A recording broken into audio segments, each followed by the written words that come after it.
Ya, Assalamualaikum warahmatullahi wabarakatuh. Kami di sini akan mempresentasikan hasil dari kelompok kami, yaitu Basic Shape, yang beranggotakan yang pertama Rizar Afif Raditya dengan NIM 147, yang kedua dengan saya sendiri yaitu Fergie Yoga Permana dengan NIM 148, yang ketiga Muhammad Akram Daifullah dengan NIM 184. Yang pertama, basic shape. Di dalam API grafik ini ada bentuk-bentuk dasar yang bisa digambar dengan hanya dengan satu perintah. Tetapi jika bentuk gambarnya lebih kompleks, maka membutuhkan lebih banyak perintah. Jadi contoh dari basic shape ini ada di web GL API. Nah, adalah titik, garis, dan segitiga. Baru line atau garis. Line ini hanya dapat memiliki beberapa atribut atau properti yang mempengaruhi penampilannya. Pertanyaannya adalah, ketika ada dua garis yang saling bertemu sebagai bagian dari bentuk yang lebih besar, lalu bagaimana line tersebut akan digabungkan? Nah, jadi jawabannya adalah banyaknya sistem yang mensupport line adalah pola garis dan titik.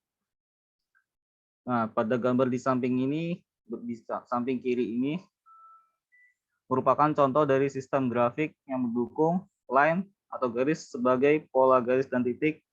Pada gambar tersebut, garis geometris adalah garis yang putus-putus. Selanjutnya akan dijelaskan oleh Muhammad Akram.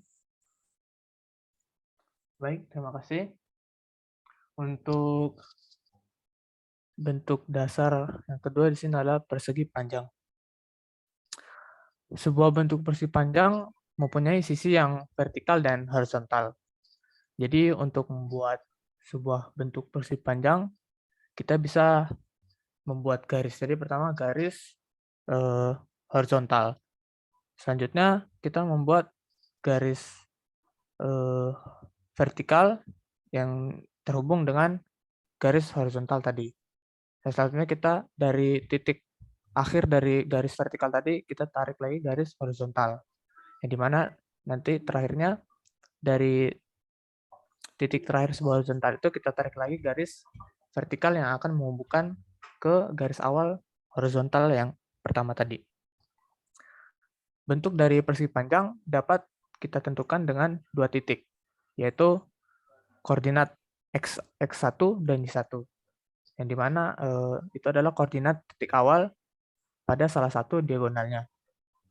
Lalu ada koordinat X2 dan Y2, yaitu koordinat titik akhir dari diagonal pada persegi panjang tersebut. Next.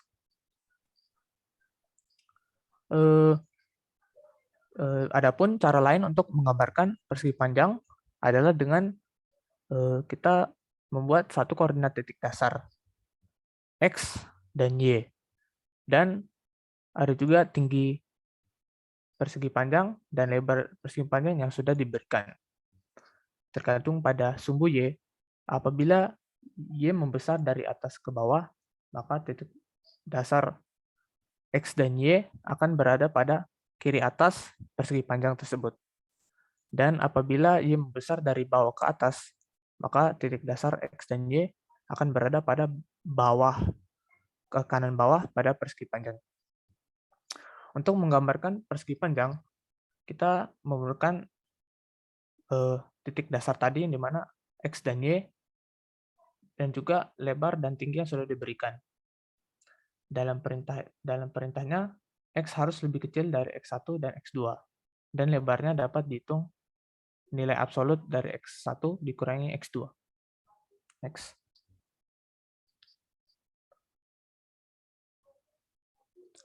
Untuk variasi persegi panjang, di sini bisa dilihat contohnya untuk variasi persegi panjang, yang dimana gambar di atas ini merupakan variasi umum pada sebuah bentuk persegi panjang. Jadi pada gambar tersebut, persegi panjang sudah diganti dengan elliptical arcs, yang dimana dapat dilihat pada ujung-ujung persegi panjang sudah berbentuk, jadi dia tidak 90 derajat lagi, melainkan sudah elliptical arcs. Nah, di sini dan derajat dari persegi panjang tersebut sudah diberikan radius horizontal dan vertikal dari sebuah elips. Ya, selanjutnya akan dijelaskan oleh Lisa Rafif. Oke, terima kasih. Untuk basic shape yang ketiga adalah oval. Oval atau disebut juga elips adalah kurva tertutup yang mempunyai dua jari-jari. Saat menggambar oval, jika oval bukan sebagai basic shape, maka bisa menggambarnya dengan garis-garis yang besar. Jumlah garis yang diperlukan tergantung pada ukuran oval itu sendiri. Ini berguna juga jika misalnya kita memiliki pusat X, Y, radius horizontal R1, radius vertikalnya R2. Secara matematika maka titik pada oval ini diberikan pada X tambah R1 dikali cos, Y tambah R2 kali sin. Di sini fungsi sin sama cosnya adalah fungsi standar dari matematika, yaitu sinus sama kosinus. Lalu, apa yang membedakan lingkaran dengan oval? Sebenarnya sama saja lingkaran dan oval karena memiliki jari-jari yang sama. Yang membedakan hanyalah bentuk dan diameter saja. Kalau oval itu agak lonjong, kalau lingkaran itu bulat penuh. Lalu untuk diameter lingkaran akan selalu sama pada setiap sisinya.